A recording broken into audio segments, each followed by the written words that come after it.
¿Qué tal? ¿Cómo están? Buenas noches. Hoy día tenemos a nuestro invitado Víctor Silva en la cuarta gira online de Speaker de Latam.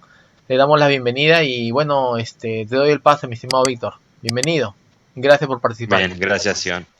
Gracias por dejarme participar nuevamente. Para mí es un placer poder compartir un rato en esta jornada de la gira de Latinoamérica. Así que nada, vamos a arrancar con la charla que tenía armada para esta noche y que era un poco ver cómo aplicaba Azure Functions para los IT Pros, ¿no? Para el lado de operaciones y de infraestructura.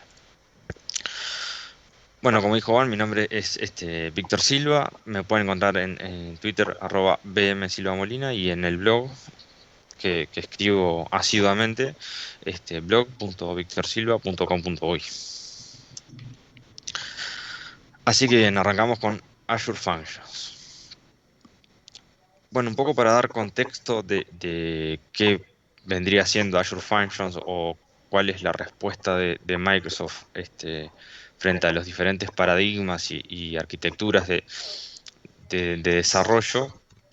Vamos a ubicarnos en los modelos de nube y la evolución, ¿no? Partiendo on-premise, cuando nosotros teníamos los servidores bare metal y hacíamos esas instalaciones, que después se convirtió en IaaS, o ya pasando en nube, pero en el medio tendríamos en lo que es la virtualización, ¿sí? La capa de abstracción donde podíamos tener instancias virtualizadas y poder aprovechar mejor el hardware. De IaaS se pasa a un siguiente nivel que es plataforma como servicio, donde ahí los proveedores de nube se hacen cargo de ciertos componentes y ciertas configuraciones, permitiéndonos a nosotros enfocarnos más en el consumo de esos servicios, como por ejemplo en el caso de servidores de correo, Exchange Online. Y después tenemos un nivel de abstracción más alto que es el de serverless, en donde nosotros dejamos de pensar en toda la plataforma y únicamente centramos nuestros esfuerzos en desarrollar y en generar código o aplicaciones. Entonces, un poco lo que resume es pensar menos en servidores y no en el sentido de serverless de no tener o dejar de tener servidores, sino de poner nuestro foco y nuestro punto de atención en el código y no en tanto en las capas inferiores de lo que es la administración y la gestión de todos los componentes. Ahora bien, aparte de lo que ofrece la nube a la hora de poder disponibilizar nosotros nuestros servicios y poder tener un amplio abanico, uno de los componentes o de los pilares claves de la nube es la escalabilidad, ¿no? Entonces nosotros, en el marco de lo que es serverless, vamos a tener el código de nuestro lado, donde va a tener ciertos recursos, ¿sí? Donde nosotros vamos a tener modelos de consumo y donde vamos a tener una suerte de barrita, si se quiere, para poder ir controlando esas ejecuciones o esa cantidad de recursos asignados para que corra nuestro código, ¿sí? Entonces, tenemos esa granularidad para poder tener un control y tener costos puntualmente en lo que estamos utilizando o ejecutando, ¿no? Entonces, si vamos a ejecutar, ¿qué cosas podemos ejecutar, ¿no? Entonces, ¿qué lenguajes tenemos disponibles para poder hacer uso de esta plataforma? Entre ellos, JavaScript, C Sharp, F Sharp, Python, PowerShell, Java y TypeScript. En versiones anteriores ya Azure Functions ya ha pasado por varios modelos de evolución. Hubieron otros lenguajes como PHP, por ejemplo, que se han ido testeando y nada, un poco en lo que va el mercado y en las nuevas tecnologías dejó de tener relevancia y ya lo quitaron, ya no está disponible. Y nosotros, y digo nosotros pensando del lado de infraestructura, vamos a hacer foco en especial, o podríamos hacer foco en especial en dos, en Python y en PowerShell. Pero puntualmente para esta charla nos vamos a centrar en PowerShell, ¿sí? Que por las dudas, si alguno no sabe lo que es un lenguaje de scripting de Microsoft. Y la idea es poder empezar a ver cómo atacar ciertos problemas o en realidad seguir un poquito más con la introducción de Azure Functions para poder entender cómo atacar esos problemas y ver qué ventajas tendríamos en el caso de integrarlo a nuestro stack diario o en el caso de intentar resolver ciertos problemas utilizando Azure Functions.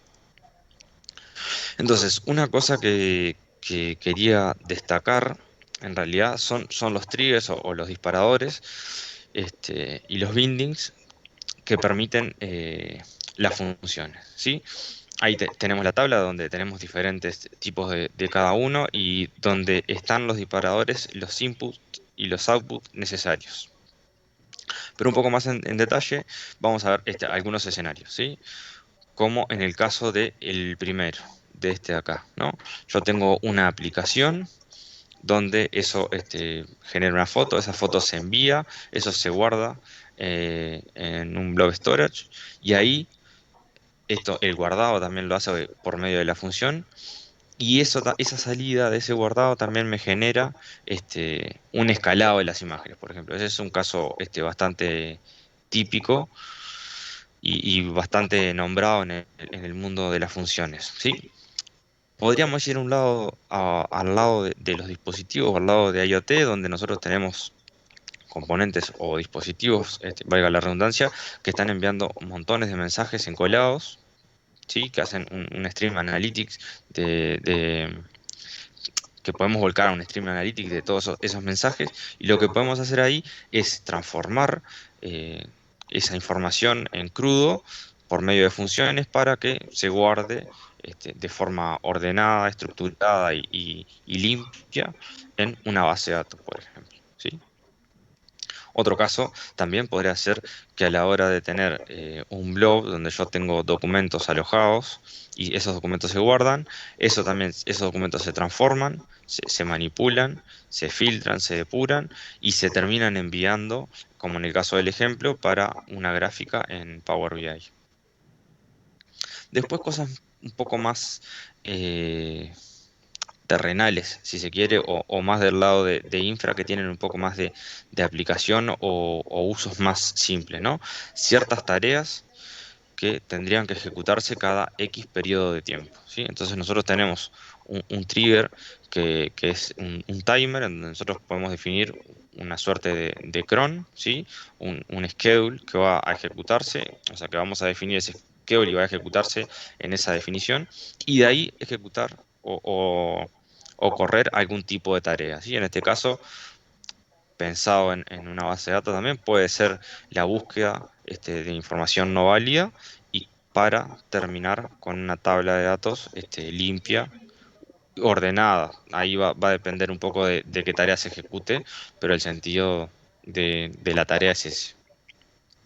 Y después en el caso de aplicaciones también, nosotros podríamos tener cierta aplicación que va a tener una lógica que va a estar asociada al perfil y eso me va a generar o me va a desplegar información acorde a los permisos o las restricciones que tenga su usuario, ¿no? Entonces yo tengo una página semi completa desde este lado, con Azure Functions voy a tener la capacidad de poder hacer consultas y poder traer información puntual que esté relacionada con ese perfil o con esa categoría de usuario y me va a terminar de presentar la aplicación para ese tipo de usuario, por ejemplo.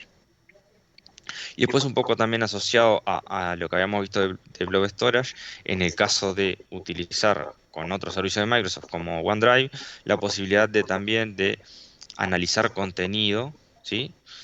Y que eso se vuelque para también charts o gráficas o hojas de cálculo de Excel, por ejemplo. ¿Sí? Entonces acá serían algunos ejemplos de diferentes iniciadores o lanzadores o triggers y cómo eso hace que se genere, se ejecute o se dispare nuestra aplicación o nuestro código puntual.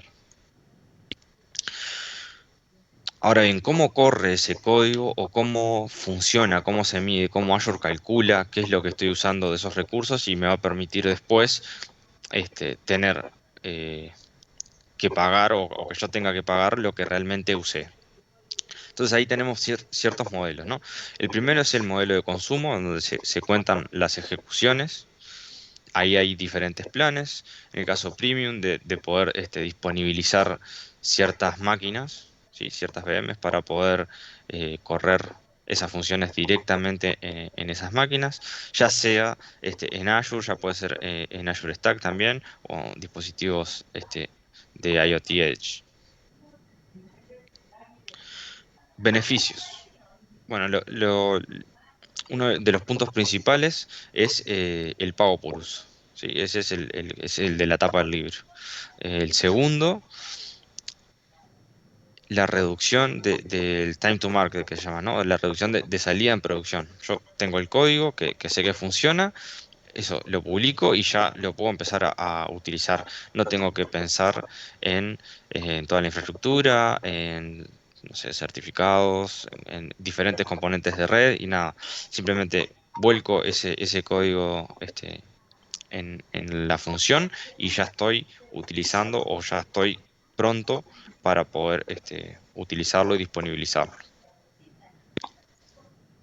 Y bueno, el total costo de ownership bajo en el sentido de eh, ciertamente la responsabilidad, ¿no? De decir, bueno, yo tengo ese código, ese es el código que yo publiqué y generé y todo lo debajo me olvido.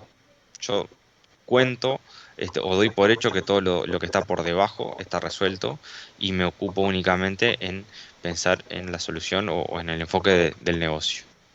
O en el caso, de vuelta, como decía, en el marco de lo que es infraestructura o de operaciones, en el caso de ejecutar esas tareas o resolver esos problemas. En el tema de, bueno, de pricing, ya un poco que había comentado, que es solamente el pago por uso. Cuando es pago por uso, el medidor o el contador es mientras el código se está ejecutando, ¿sí? O sea, ahí el indicador va a ser ese. No hay fees o cobros extra por la ejecución finalizada o demás. Simplemente es el pago por uso y tampoco hay un pago inicial para poder acceder a esos recursos. En lo que son los planes, habíamos dicho que eran dos tipos, el de consumo y el de app service.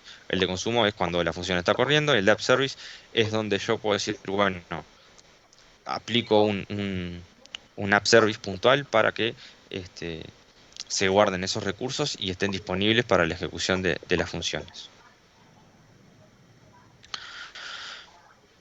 Buenas prácticas. Eh, como dice ahí, ¿no? Las funciones deberían hacer una única cosa. Y eso sería lo ideal. En el mundo real a veces no sucede tan así y a veces hay que tener cierta consideración de poder ejecutar algunas tareas o subtareas asociadas a una tarea inicial, pero obviamente que sí, que lo ideal sería que se ejecute una única cosa.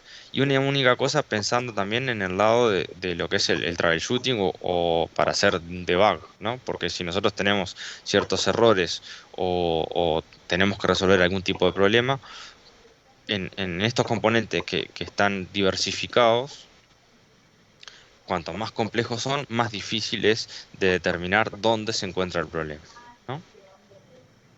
Y uno sí que me parece a destacar de la lista también es que deberían determinar lo más rápido posible, ¿sí? O sea, deberían de ser tareas que estén pensadas para iniciar y terminar lo más rápido posible.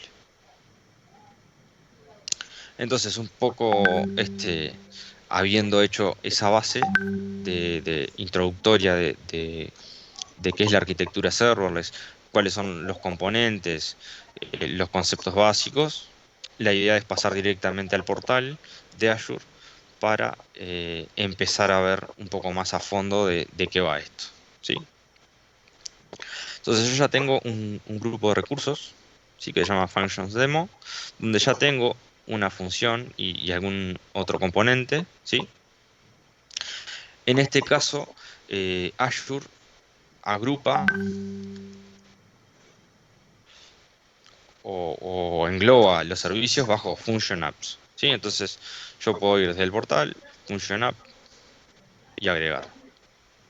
Entonces ahí voy a desplegar o voy a obtener el wizard, voy a seleccionar mi suscripción, grupo de recursos, podría generar uno nuevo, vamos a guardar en el mismo.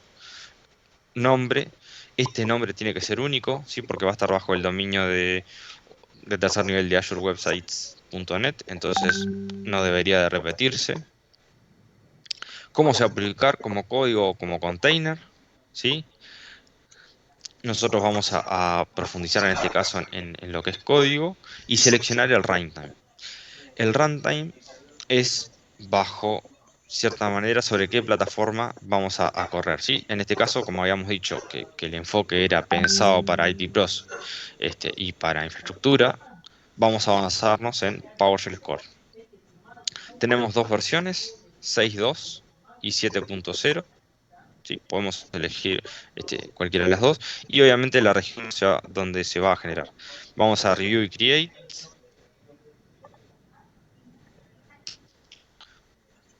Podríamos ir... Eso porque el error es porque no le puse un nombre.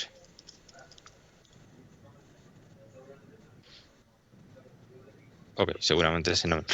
En vez de ir al último paso, vamos a ir uno a uno. Entonces, en este caso de hosting, lo que me va a hacer es generar el medidor en cierta manera, ¿no? Entonces, para eso también va a utilizar una storage account. Si no tengo, me va a generar una. Sistema operativo me va a dejar por defecto Windows. Y el tipo de plan, ¿sí? Va a ser Premium, App Service o Consumo, ¿sí? Aunque acá dice serverless, en realidad todos también son serverless, pero Consumo es el que habíamos hablado de, bueno, la opción de poder utilizar tantas ejecuciones por mes. En el caso de monitoreo, sí está bueno habilitar, por defecto lo hace, Application Insights, que me va a dar logs en la ejecución de cada función, me va a poder permitir acceder a esos logs y determinar si algo está fallando o si algo está con errores, ¿sí? Entonces ahí, si no está generado, va a generar el Application Insights. Bueno, en el caso de Tags, como todos los recursos de Azure, para poder seleccionar por centro de costo, por owner de la aplicación o responsable del servicio, etcétera. ¿Sí? Si quieren crear, si no, no hay problema. Review and Create. Ahí va a validar que todos los datos ingresados estén correctos. ¿Sí? Entonces acá, si se fijan, uno de los componentes que va a generar es un plan donde el tipo va a ser consumo, el nombre que le pone, Application Service Plan, ¿sí? El tipo de sistema operativo, región y el SKU dinámico. Entonces eso me lo va a generar y me lo va a mostrar como un recurso más. Esto lo voy a cancelar porque era simplemente de prueba. Y si vamos al grupo de recursos, vamos a ver eso que les comentaba. Ya tengo el Service Plan asociado a esta Function App y el Application Insight, ¿sí? Entonces, después que tenemos generado el recurso, vamos a pararnos o vamos a terminar en esta página. Lo siguiente que tendríamos que hacer es ir a funciones directamente. Y acá ya empezamos a ver eh, lo que le comentaba de los triggers, ¿sí? Si prestan atención, ya tengo uno creado que dice get update y el tipo de trigger es un timer, ¿sí? Entonces esto ya me da la pauta de que se ejecuta en un cierto periodo de tiempo. Lo vamos a seleccionar, ¿sí? Y ahí vamos a ir al Code más Test. Entonces, en esta sección, nosotros lo que tenemos ya es directamente un editor embebido en el portal, ¿sí? En el caso de ir a los otros elementos o archivos que hacen parte de la función, podríamos ir navegando directamente acá. Y me muevo acá al function.json porque este es el que termina de definir el contexto de la función, ¿sí? En este caso, me está diciendo que es un timer, el trigger es un timer y este es el schedule. ¿sí? Microsoft utiliza este tipo de schedule tipo cron. Hay una diferencia con el cron de Linux, que este utiliza 6.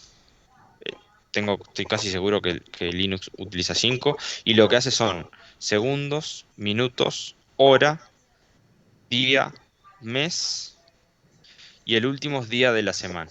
Entonces, con todos esos parámetros yo puedo jugar. En este caso, lo que va a hacer es ejecutar todos los días a las 10 de la mañana.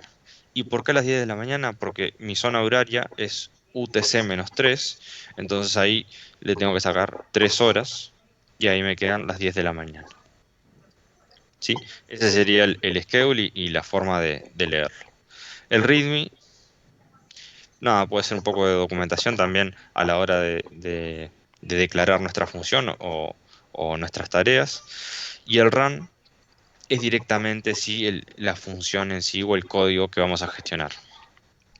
Entonces, para este ejemplo, eh, tomé el siguiente escenario. Yo tengo un Azure Stack donde cada X tiempo recibo updates, ¿sí? Entonces, por defecto el Azure Stack no te avisa, no avisa a los administradores que tiene updates disponibles, ¿sí? Sean updates, sean hotfix. Entonces, lo que yo puedo hacer es ir o basarme en la documentación de Microsoft, ¿sí? En este caso puntual, que tiene esta documentación, donde me muestra las versiones. Entonces, ¿yo qué puedo hacer? Utilizando PowerShell puedo parsear la URL, perdón, la página web, ¿sí? Entonces, yo tengo acá uno de estos títulos, por ejemplo, me dice cuál es la versión que está disponible, ¿sí? Y otro de los que me interesa es esto, ¿sí? El tipo de update, que es full. ¿Por qué? Porque hay updates que son express, como por ejemplo el anterior, que no son tan invasivos y yo podría asumir que la instalación podría ser, por ejemplo, entre semana. Sí, en el caso de un full ya es mucho más largo, tiene muchas más horas de ejecución ese update, entonces lo ideal sería correrlo en fin de semana y tendríamos que coordinar con el equipo, coordinar la maniobra, etcétera. Entonces yo me voy a basar en estos dos valores para que mi información sea de valor, ¿sí? O sea, yo pretendo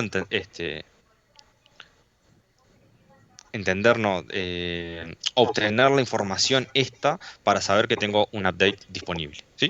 Entonces yo tengo esta URL y tengo esos dos valores. Entonces, ¿qué voy a hacer? Basándome en PowerShell, voy a ir copiando línea a línea, a pesar de que lo tengo armado, para que lo veamos juntos. ¿Sí? Yo voy a usar este invoke web request, que es el curl básicamente de PowerShell, para guardar ese resultado bajo la variable web. ¿Sí?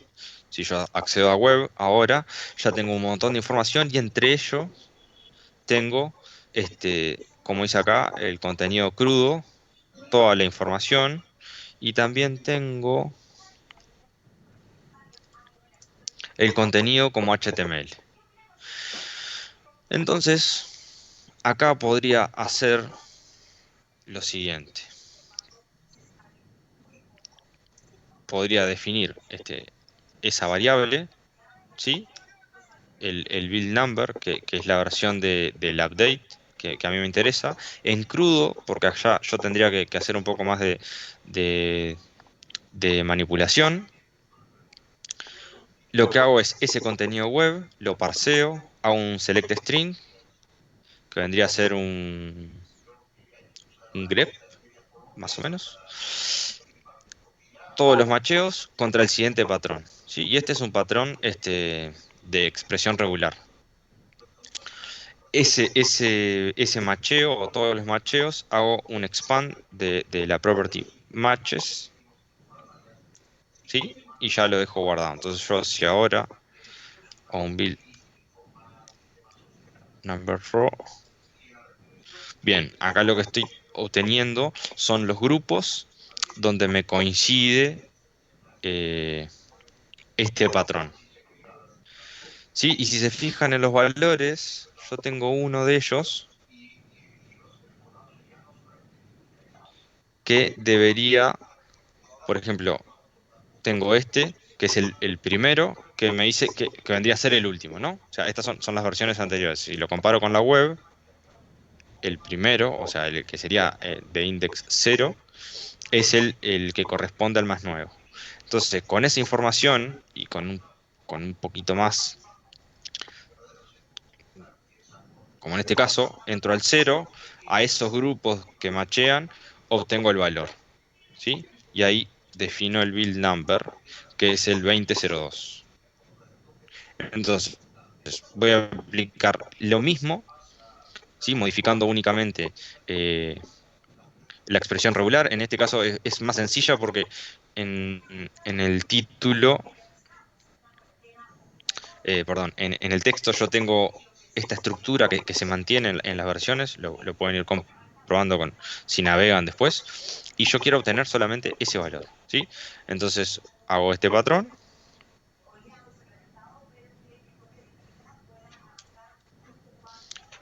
y si yo selecciono Update Type ya tengo el full.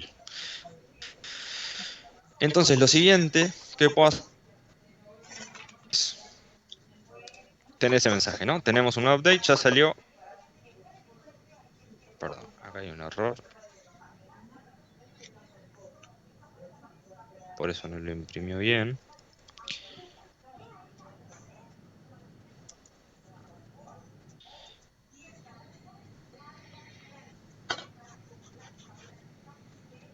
No es update number, pero tenía todo mal esto. Update type. Y ahora sí, lo voy a ahorrar para ahí. Tenemos un nuevo update, ya salió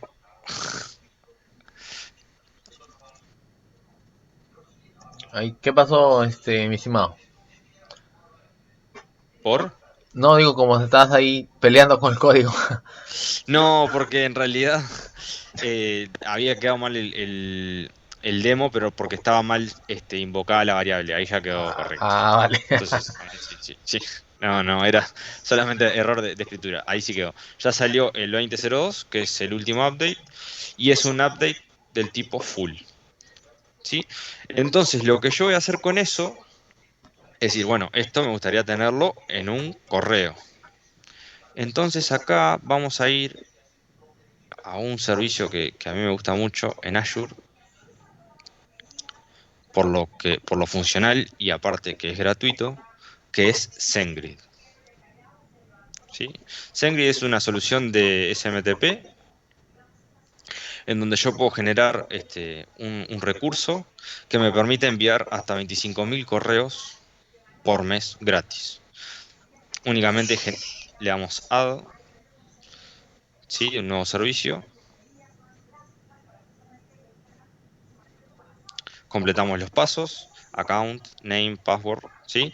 El tier, como les decía, free hasta 25.000 emails por mes.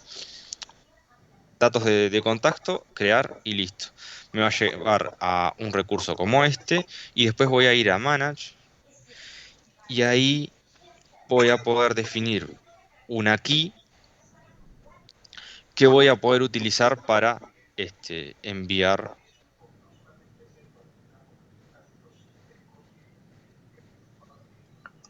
Víctor, ahí tengo una Los... consulta. Sí, Cuando hablas ese de ahí, el servicio de SendGrid, sí. puedes hacer un poquito más explícito donde dices que puedes mandar una cantidad voluminosa de correos, ¿es correcto? Sí, exacto. Exacto. Esto lo que hace es un servicio que te permite De mailer, de enviar mailer, correos, exacto, un por mailer. SNMTP.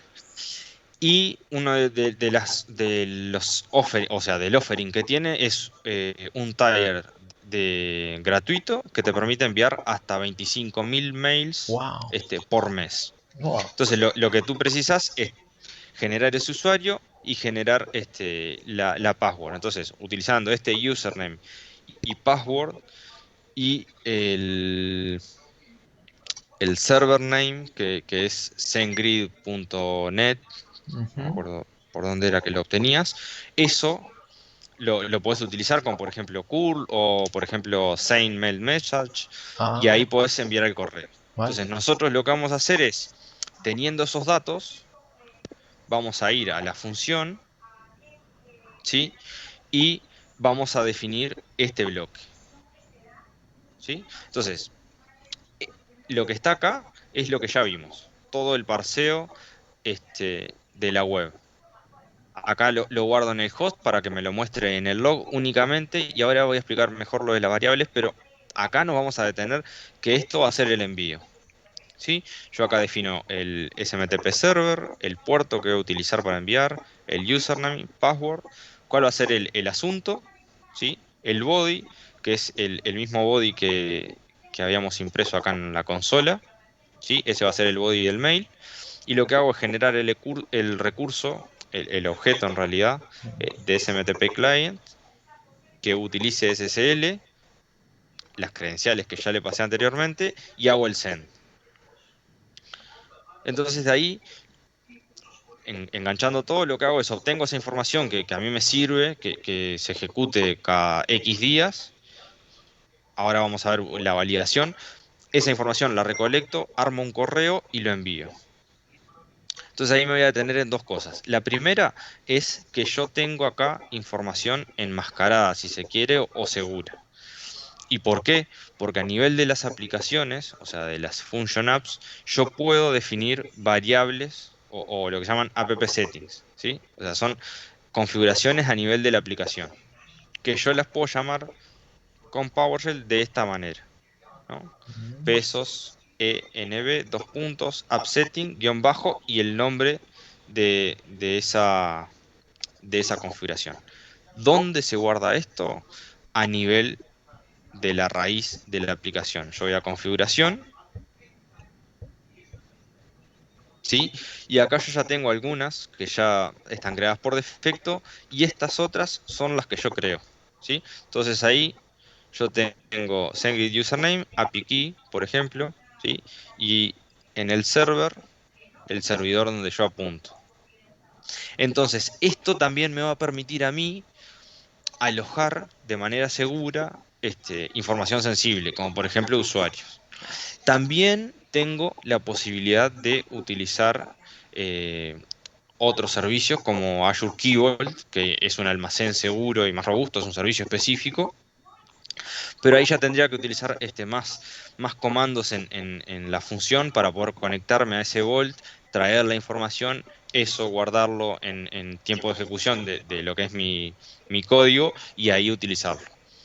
Esto es una manera sencilla que puede ser transversal. Yo acá, si recuerdan, estoy bajo una función, o sea, lo que se llama una function app, pero dentro de la function app genero diferentes funciones. Yo generé una sola, que es la del get update, ¿sí? De obtener la información, pero podría generar varias. Y esta información que queda guardada en esa aplicación puede ser consumida por las diferentes funciones. Entonces, volviendo al código, yo acá hago uso de esas variables, no pongo contraseñas en texto plano ni nada, y ya puedo recibir ese correo. Y acá esto es un poco funcional, más que nada, ¿no? Yo hice un if, ¿sí? En donde tengo la variable que dice az stack update. Entonces me dice, si esa variable no tiene el valor del build number, o sea, de la información que obtuve, ahí envía el correo, ¿sí? Porque no tendría sentido que me envíe el correo todos los días. Claro. Lo que yo no hice, lo que dejé para una próxima charla, es cómo actualizo desde la función ese app setting, ¿no? O sea, cómo tengo que actualizar esa información para que en la siguiente ejecución no vuelva a enviarme correos. Pero eso lo dejamos para otra charla. Esa, Entonces, pod- yo teniendo esto, esa, sí, esa, decime. esa charla, mi estimado Víctor, me gustaría que ahí luego la agendamos y veamos en la noche del experto. Ahí sería excelente que la podamos ver. Bueno, perfecto, genial, guardado, queda guardado. Ya. Entonces, ya teniendo todo el código, nosotros lo que deberíamos hacer es de validar que esto esté funcionando o que realmente sirva. Entonces, sin salir del portal, nosotros tenemos la función de test run. Entonces, ¿qué me va a permitir a mí? No importa qué tipo de función esté ejecutando, me va a poder permitir desde el portal hacer un run para poder medir si esa aplicación está funcionando, si obtengo errores, si está obteniendo la información como yo quiero o si está funcionando como yo la desarrollé. Entonces, para eso de vuelta necesitamos tener Application Insights habilitado. ¿Sí? Entonces, empieza a correr. Acá ya vemos que me tiró la información. Esta información es el right host que definí acá. Ya me tiró los dos valores. Acá me desplegó también el cuerpo. ¿Sí? Por debajo está acá el right host del body. Ya lo tenemos acá. Y ahí debería ejecutar. Entonces, si yo voy... eh, con el tema del error del audio tuve que cerrar mi sesión. Pero si yo voy a mi Exchange,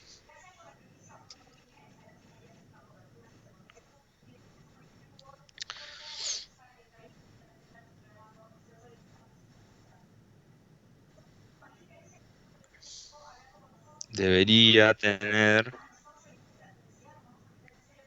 está en spam, pero tengo eh, el correo con la información. Ah, mira. ¿Sí? Entonces, de vuelta, usos miles. Pueden ser actualizaciones de el antivirus. Puede ser, no sé, la comprobación de una página.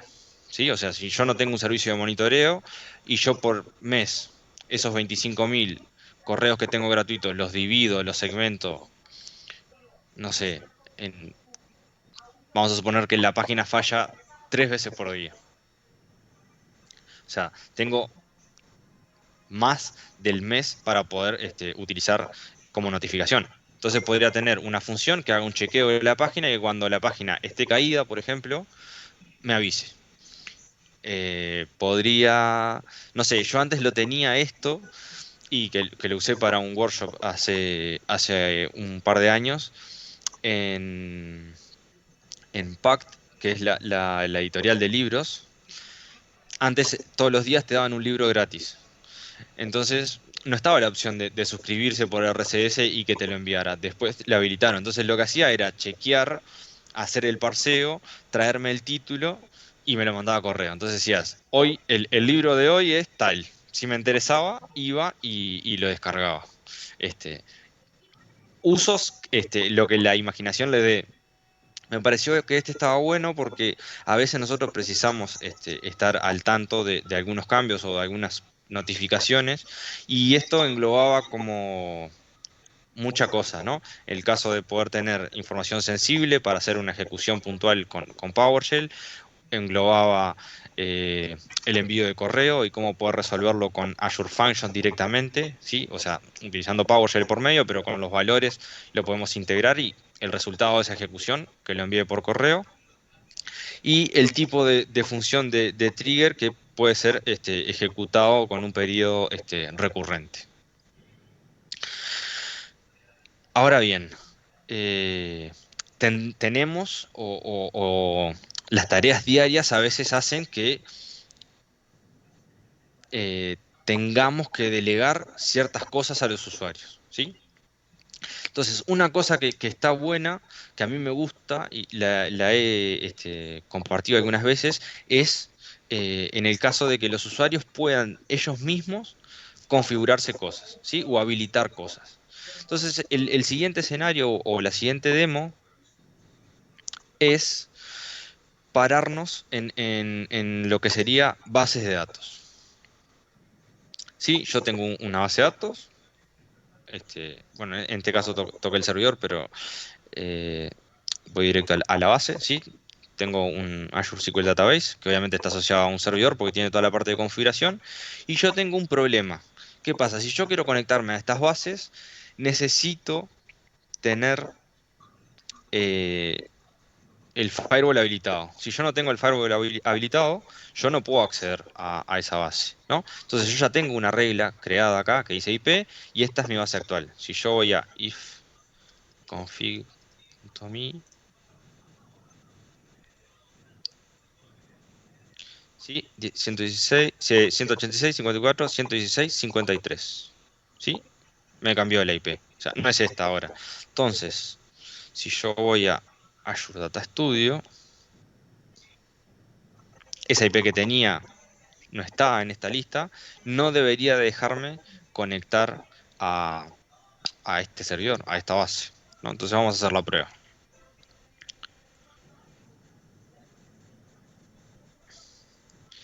Ayúdate estudio. Ya tengo acá los datos, este es el dato, el valor del servidor que saco directamente del portal, le pongo que es un SQL login, porque yo ya le definí un usuario, PM Silva Molina, entonces voy a poner la contraseña, voy a cerrar esto y le voy a dar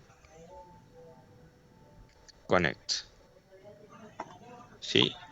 Y acá, bueno, esto me lo da el Data Studio, se dio un paso más adelante, pero me dice agregar mi IP a la regla de firewall. O sea, me está diciendo que yo no la tengo. Pero ¿qué pasa si yo no tengo los permisos para poder generar esa regla? Porque los usuarios capaz que no tienen que acceder a la parte de servidor.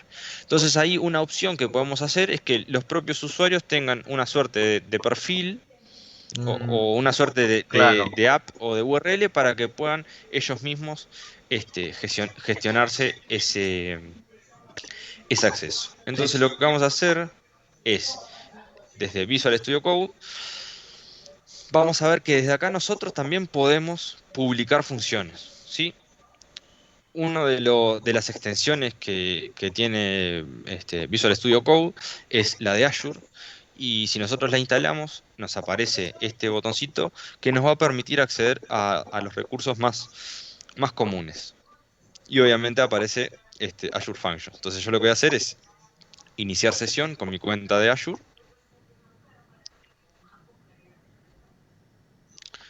Ok, estoy logueado. Si yo voy de nuevo, ya me va a mostrar las suscripciones que yo tengo disponible, ¿sí? Y en el caso de la que yo estoy trabajando, ya me muestra la función.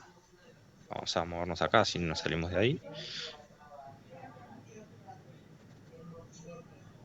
La función que ya tengo generada, ¿sí? Esta no me la está mostrando porque está en otra suscripción diferente. Entonces, ¿yo qué puedo hacer? Yo directamente desde acá puedo crear una función.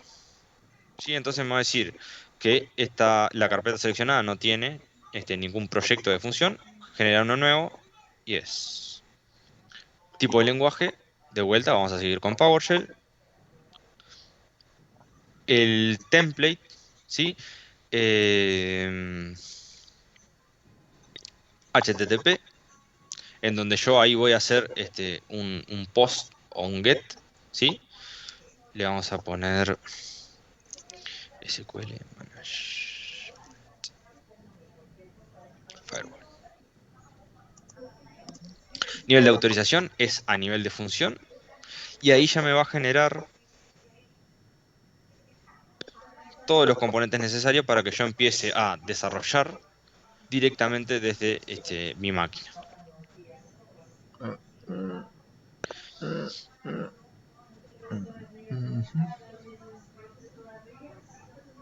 Entonces, acá yo ya tengo, como me indica el nombre, estoy parado bueno, en esta carpeta yo tenía ya nombrada Azure Functions, que estaba vacía, ya me generó esta función, ¿sí? Que me deja el ordenado con la carpeta, los otros componentes que hacen parte y lo que a mí me interesa, la función en sí, ¿sí? Y acá si prestan atención, vemos que hay una diferencia con respecto a la que decía del trigger con el cron, ¿sí? Acá ya me está mostrando por ejemplo, un HTTP status code. ¿Por qué? Porque acá tiene que trabajar y gestionar los requests con los métodos HTTP. Ahora yo estoy trabajando a nivel de HTTP y no a nivel de una tarea programada, si se quiere, ¿no? Entonces yo tengo que cumplir con esa estructura. Yo ya tengo armado el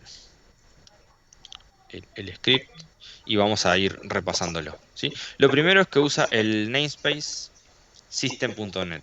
¿Sí? Esto para cargar las librerías necesarias. En el caso de los parámetros, del request y el metadata que le va a pasar en la ejecución. Esto es un mensaje únicamente que está procesando. Dejé este mensaje por defecto. Podemos poner o quitarlo, no hay problema. Y acá ya empiezo a trabajar con la información, ¿sí? Del request, o sea, de lo que le pasa como parámetro, yo definí lo que se llama public IP, ¿sí? Que esto es lo que voy a pasarle para que se agregue en la regla de firewall. Entonces, si yo tengo un public IP en el request, hago esta ejecución, todo lo que está dentro de los corchetes. En caso que no, me va a dar un mensaje en el body, o sea, va a generar un status code de bad request, ¿sí? Que falló la operación, y me va a devolver en el body, faltó agregar la IP pública en la query. Y me va a mostrar cómo la tengo que agregar. ¿No? O sea, de esa URL que me genera la función, yo tengo que ponerle al final esta query, ¿no? Public IP, que es el parámetro que yo definí, y la IP en cuestión que quiero agregar. Entonces volvemos. En el caso de que sí haya pasado una IP, va a ser la ejecución de el código. Lo que va a hacer es conectar con una Managed Service Identity. Entonces, ¿eso qué me va a permitir? Me va a permitir que yo pueda acceder a los recursos de Azure sin tener que definir una cuenta de usuario.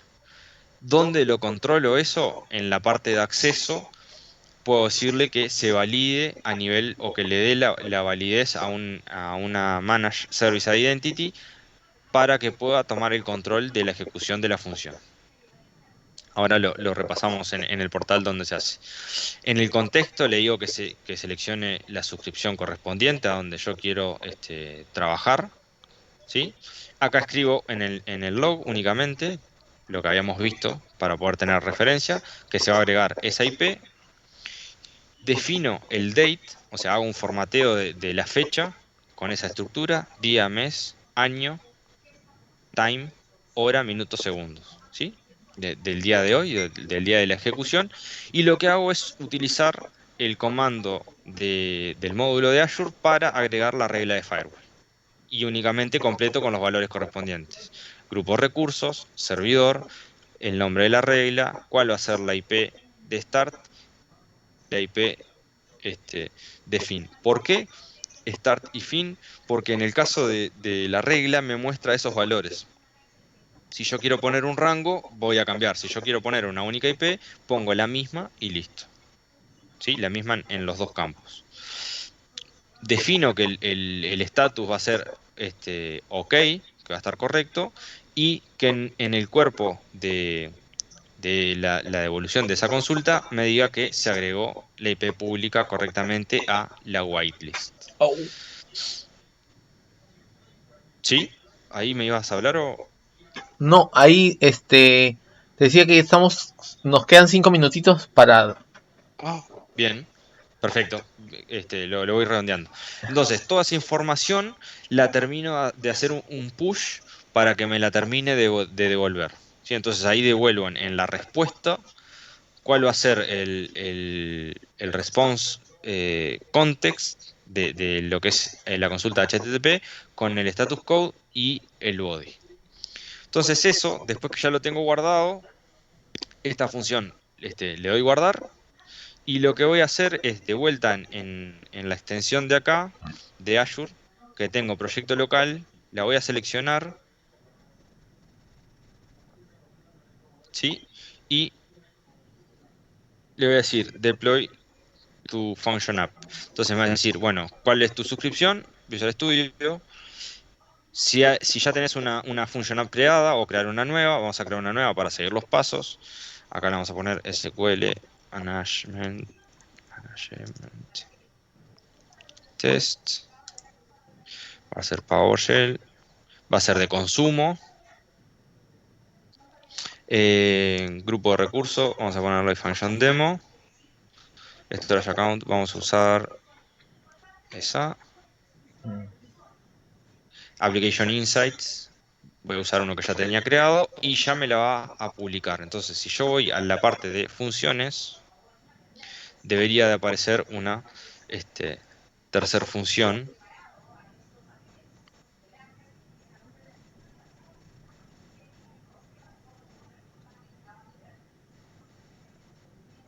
Debería.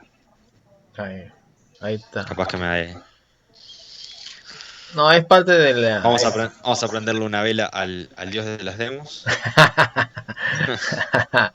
No, es un tema de que siempre pasa. Demora un poquito. La reta es Demora un poco, terrible. sí, sí, la ansiedad La con eso ansiedad. que tengo el timer a 5 minutos, Ah, sí. No, tranquilo, ahí vamos a esperar. Siempre hay un tema de demora, el tema de las demos. Ese es cuando uno hace todo en vivo. Yo también particularmente cuando hago, me desespero también porque no lo que uno espera. No, pero está Bien. súper interesante lo que has mostrado hoy día, mi estimado Víctor. ¿Eh? Interesante, ¿eh? Sí, a mí es un recurso que a mí me gusta para resolver muchas cosas de infra. Es más, por ahí había leído también que en algún punto podía ser el fin de Azure Automation, el Ahí tema está. de las Apareció, funciones. apareció. Ya Ahí apareció. apareció. Ahí está. Entonces, ahí se desplegó. Si vamos a funciones, lo que vamos a hacer, voy a tratar de ejecutarla. De vuelta vamos a la parte de código. Entonces acá yo tengo el function URL para poder tener cuál va a ser el valor que yo voy a utilizar, ¿sí? Para ejecutar esa función. O puedo hacer la prueba, como vamos a hacerlo acá, en el test. Entonces lo que yo le voy a pasar es que en la query le voy a agregar un parámetro. ¿Qué parámetro? Public IP y le voy a poner 10, 20, 30, 40. Le voy a dar run y si todo va bien, deberíamos de tener una segunda entrada en la regla de firewall como IPs permitidos. Mm.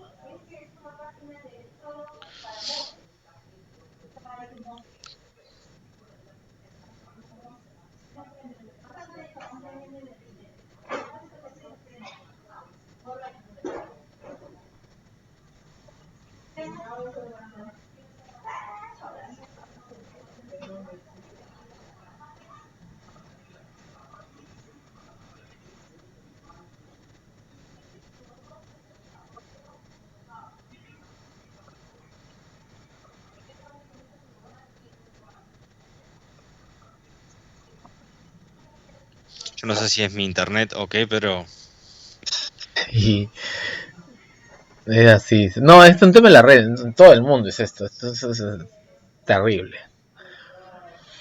Está demorando igual, ¿no? Los servicios también está igual están. demorando, sí, Está sí, demorando. sí, está demorando. Pero bueno, este también sería otro ejemplo. Entonces, de ahí lo que podríamos hacer es decirle, bueno, esa URL, ahí está continuando. Está Esa continuado. URL se la paso a los desarrolladores, por ejemplo, ¿no? Entonces que ellos, hasta podría ponerle un nombre más prolijo y utilizar algún otro componente para que, bueno, acá ya tengo el 200, esta es la respuesta, ¿no? Es el out.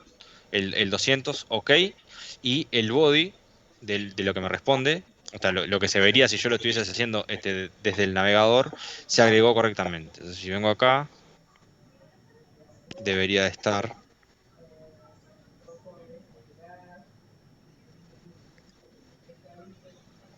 Bueno, a ver, vamos a ver los logs, a ver si realmente lo hizo o. Ah, no lo hizo. Bueno, ahí también vemos la parte de troubleshooting, ¿no? O sea, me tiró la salida correcta a pesar de que falló. Entonces ahí hay una... Esto, yo no leí los permisos de ejecución. No importa, lo cambio rápido. Vamos a la otra que ya está armada. Funciones.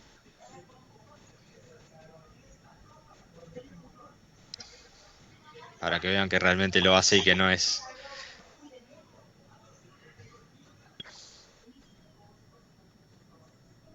Y vamos a ponerle otra, vamos a ponerle 20, 30, 40, 50.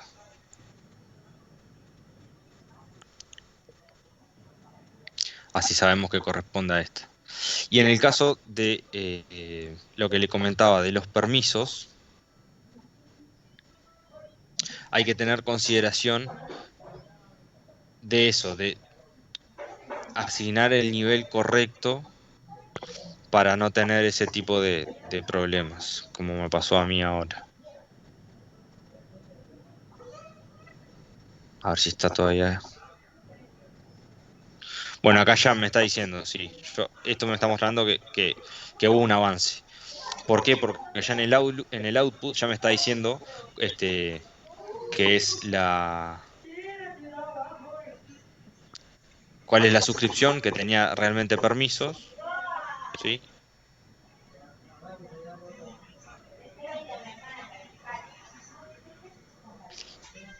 Y no lo hizo. En realidad sí lo hizo, pero lo hizo para otro servidor, para la otra demo, porque esa función ya estaba armada. Si venimos para